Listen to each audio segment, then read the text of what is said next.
નમસ્કાર દર્શક મિત્રો, હું છું રૂપલ વણેચિયા. સંપૂર્ણ ન્યૂઝમાં આપનું સ્વાગત છે.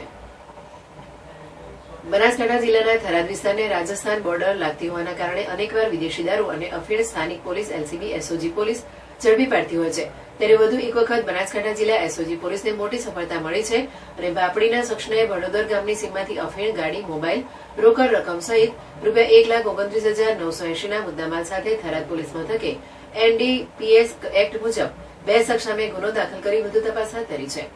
બનાસકાંઠા જિલ્લા એસઓજી પોલીસ સ્ટાફના માણસો થરાદ વિસ્તારમાં પેટ્રોલિંગ દરમિયાન એક શખ્સ અફીણ લઈને આવતો હોય, જેની બાતમીના આધારે એસઓજી પોલીસે નાકાબંધી કરી ગાડી રોકવાનો પ્રયત્ન કરતા ઈસમે ગાડી ભગાડી મૂકતા એસઓજી પોલીસે પાછળ પીછો ચાલુ રાખ્યો હતો.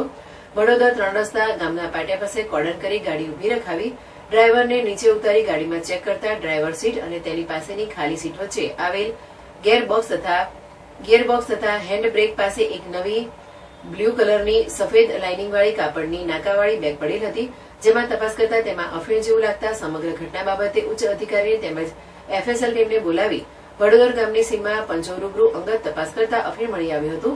તેનું નામઠામ પૂછતા દેવસિંહ કેરા ઉર્ફે કેસરભાઈ રબારી, ગામ ભાપડી, તાલુકો થરાદ, જિલ્લો બનાસકાંઠાવાળાને અફીણ રાખી મશહૂર રબારી, રહેઠાણ પિલોડો, તાલુકાવાળા થરાદ પાસેથી લઈને આવતો હોવાનું કહેતા બંને ઈસમો સામે થરાદ પોલીસ મથકે એનડીપીએસ એક્ટ મુજબ ગુનો દાખલ કરી વધુ તપાસ હાથ ધરી છે.